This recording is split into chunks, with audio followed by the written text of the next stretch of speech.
Jack Snyder का twilights of the god Norse mythology पर आधारित एक नई और फ्रेश अप्रोच है। ये 8 एपिसोड्स की एनिमेटेड सीरीज रॉ, ब्लडी और फ्लॉट एंटरटेनमेंट देती है, जबकि प्लॉट नॉर्स माइथोलॉजी से लिया गया है। जैक स्नाइडर ने यहाँ पर कुछ क्रिएटिव लिबर्टीज ली हैं ताकि कुछ मजेदार कहानी डिलीवर कर सकें। एक ऐसी योद्धा औरत की जो थोर को मारना चाहती है। ज्यादातर कैरेक्टर्स लेयर्ड हैं, पर टाइम की कमी और प्लॉट ड्रिवन कहानी के चक्कर में काफी कुछ एक्सप्लोर नहीं किया गया। अगर किसी को नॉर्स माइथोलॉजी का ज्यादा ज्ञान नहीं है तो भी ट्वाइलाइट्स ऑफ द गॉड विजुअली इतनी जबरदस्त है कि देखने रहने का मन करता है। तो चलिए देखते हैं जैक स्नाइडर की ट्वाइलाइट ऑफ द गॉड्स में क्या होता है। जब किंग लीफ ने युद्ध क्षेत्र में सिगरेट को पहली बार देखा था, उसी टाइम इसको समझ आ गया कि इस लड़की को उसी के लिए बनाया गया है। सिगरेट की हिम्मत और डिटर्मिनेशन ने लीफ को इंस्पायर किया था। लीफ उसको अपने घर ले आया और जब दोनों ने थोड़ा टाइम साथ में बिताया तो लीफ ने अनाउंस किया कि वो सिगरेट से शादी करेगा। सिगरेट टाइन क्रॉस से थी और वो अपने परिवार को ये खबर देना चाहती थी। लीफ ने काफी खुशी से उसके घर जाने का फैसला किया। सिगरेट के पिताजी किंग क्रोवर, जो ओपेनहाइम्स के टाइम के राजा थे, अपनी बेटी को किसी और क्लैन के इंसान से शादी करने देने के लिए थोड़े झिझक रहे थे, लेकिन लीफ ने उन्हें इम्प्रेस कर दिया। उसने उन्हें कुछ बीज दिए जो उनके खेतों को वापस आबाद बनाने में मदद कर सकता था, अपनी शादी के दहेज के तौर पर। जब शादी हो रही थी तभी अचानक थोर वहाँ आ गया और उसने लोकी के बारे में पूछताछ की। इस क्लैन को ना तो देवताओं का डर था और ना ही वो उन्हें मानते थे। थोर को वहाँ का माहौल अच्छा नहीं लगा और जब उन्होंने कहा कि उनको लोकी के बारे में कुछ नहीं पता तो थोर ने उनकी बात नहीं मानी। उसने अपने पुरानी दुश्मनी दिखाई और एक के बाद एक हर एक क्लैन पर हमला कर दिया। जो पल सिगरेट के लिए खुशी का होना चाहिए था वो एक ट्रेजेडी में बदल गया। सिगरेट ने अपने पूरे परिवार को खो दिया और अब उसका एक ही मिशन था, थोर से बदला लेना। लोकी ने तभी उसे मदद करने का ऑफर दिया क्योंकि उसे भी थोर की मौत चाहिए थी। सिगरेट ने कुछ साथी ढूंढे जो उसके मिशन के लिए तैयार थे और उसके साथ एसगार्ड भी जाने वाले थे, पर एसगार्ड पहुंचने के लिए उनको वाने देवताओं की मदद चाहिए थी। शुरू में वाने देवताओं ने एसगार्ड के देवताओं के साथ जो समझौता उन्होंने किया था उसके खिलाफ जाने से मना कर दिया। लीफ ने घुटनों पर बैठकर उनसे मदद की भीख मांगी, पर उसे कुछ फायदा नहीं हुआ। जब तक लोकी ने सिगरेट के कान में ये नहीं बोला कि वाने देवता क्या चाहते हैं, तब तक उन्होंने कोई रुचि नहीं दिखाई। वाने देवता जो भूले बिसरी पूजा के बिना रहते थे और अब काफी खराब कंडीशन में थे, थोड़ी उम्मीद से उनकी बात सुनी जब सिगरेट ने उनको अमृत के सेब के बारे में बताया। ओडिन ने एक सेब को वाने देवताओं से छीन लिया था, जिस वजह से वो ऐसे कमजोर हो गए थे, जबकि ऐसे देवता लोग हमेशा जवान दिखते रहे। किंग टिस्वान ने ये एक्सेप्ट किया कि वो अमृत के सेब चाहता है और अगर सिगरेट के इस ग्रुप ने उनके लिए ये सेब ला दिए तो वो उनको थोर के खिलाफ लड़ने में मदद करेंगे। अमृत के ये सेब स्नो ड्रैगन फेरोनीर के पहरेदारी में रखे गए थे और उसके बिना नोटिस किए उन्हें चुराना काफी मुश्किल टास्क था। सिगरेट और उसके साथियों ने ये चैलेंज एक्सेप्ट किया और रॉबर्ट तो इस चीज के लिए काफी एक्साइटेड था क्योंकि फैफ और लोकी ने मिलकर उसकी जिंदगी तबाह कर दी थी और वो बदला लेना चाहता था, खासकर लोकी से। इसके बाद सिगरेट और उसके साथियों ने उस ड्रैगन को भी घायल कर दिया। फैफनेट नीचे गिर गया जब उसको बार बार घायल किया गया। अगर वो चाहता तो फैफनेट को आसानी से मार देता, लेकिन क्योंकि वो उसका प्लग होम था उसने उसको बख्श दिया। लीफ को लगा कि ये गलत आइडिया है और बिना एक पल को वेस्ट किए उसने फैफनेट का सर कलम कर दिया और अनवारे ने इस पर कोई विरोध नहीं दिखाई। सिगरेट ने अमृत के ये सेब फिरवाने देवताओं को दे दिए, पर ये शापित सेब थे। देवताओं ने सोचा कि सिगरेट और लीफ ने उनको धोखा दिया है और तुरंत उन पर हमला कर दिया। बाद में पता चला कि ये सब लोकी का काम था। जब एक बड़ी लड़ाई चल रही थी, लोकी ने वाने देवताओं को बता दिया कि उसने ही सेब को जहर लगाया था, पर ये उसका डिसीजन नहीं था। ओडिन ने उससे कहा था कि वो वाने देवताओं को ये जहर दे दे। लोकी की एक बुरी इमेज थी, इसलिए ओडिन ने उसके थ्रू अपना ये प्लान कंप्लीट करवाया था। सिगरेट ने प्रपोज किया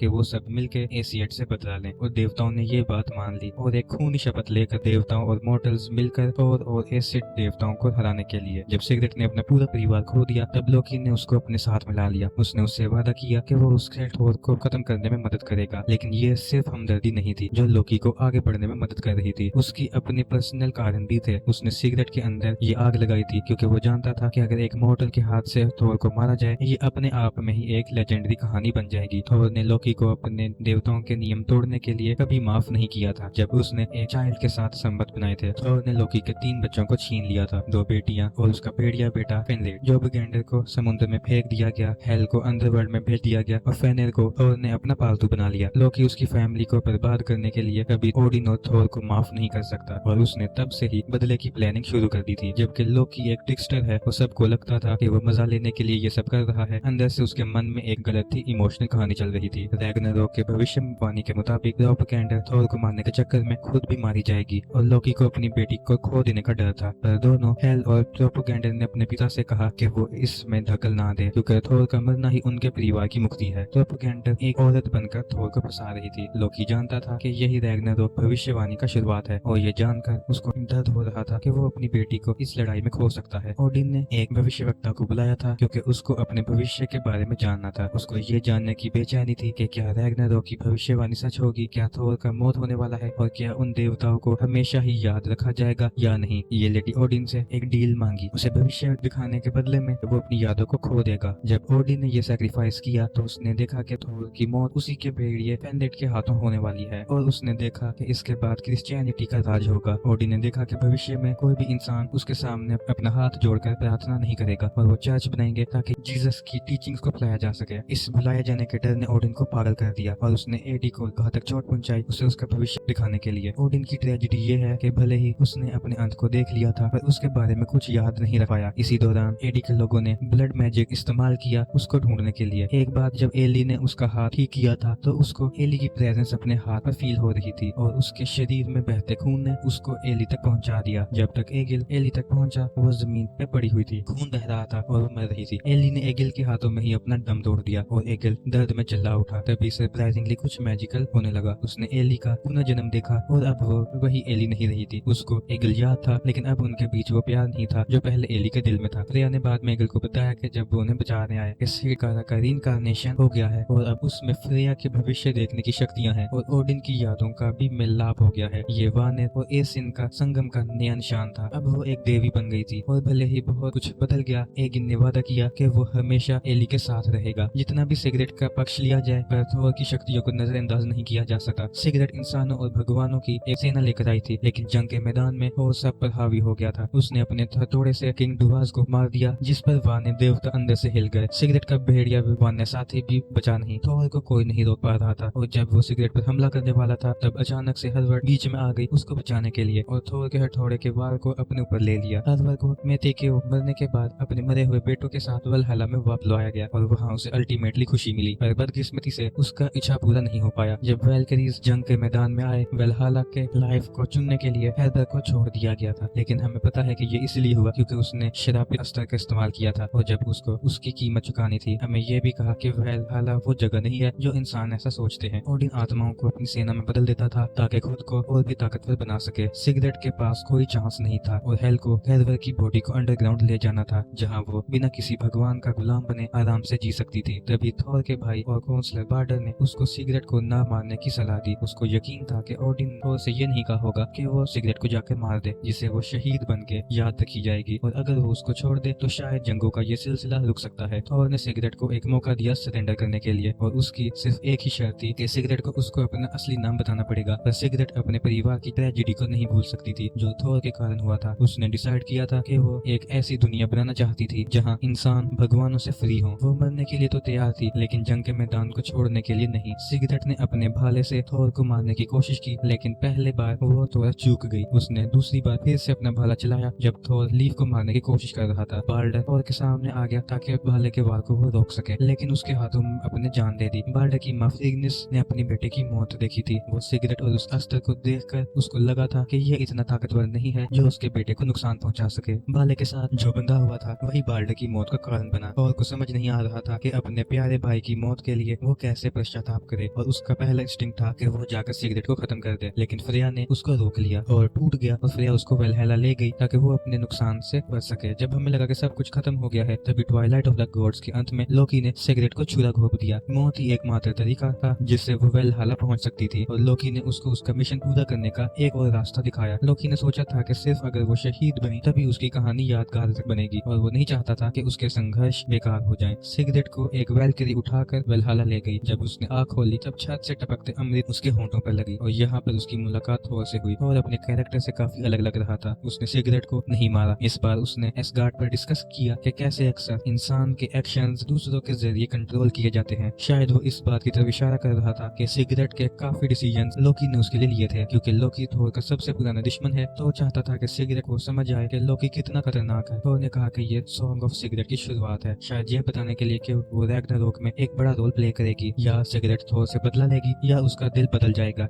उसके बदलने के चांसेस काफी कम लगते हैं। शायद अगले सीजन में काफी इंपॉर्टेंट रोल प्ले करेगी क्योंकि वो पास्ट और फ्यूचर दोनों को देख सकती है। हम अभी तक नहीं जानते कि लीव सिगरेट की मौत के बारे में सुनकर कैसा रिएक्ट करेगा और क्या वो भी गॉड्स के विनाश में बड़ा रोल प्ले करेगा, ये देखना भी बाकी है। उम्मीद है अगले सीजन में हमें अपने सारे सवालों के जवाब मिल जाएंगे। दोस्तों, आपको ट्वाइलाइट ऑफ द गॉड्स कैसा लगा हमें कमेंट्स में जरूर बताइएगा। अगर वीडियो अच्छी लगी हो तो लाइक करें और चैनल को सब्सक्राइब करें।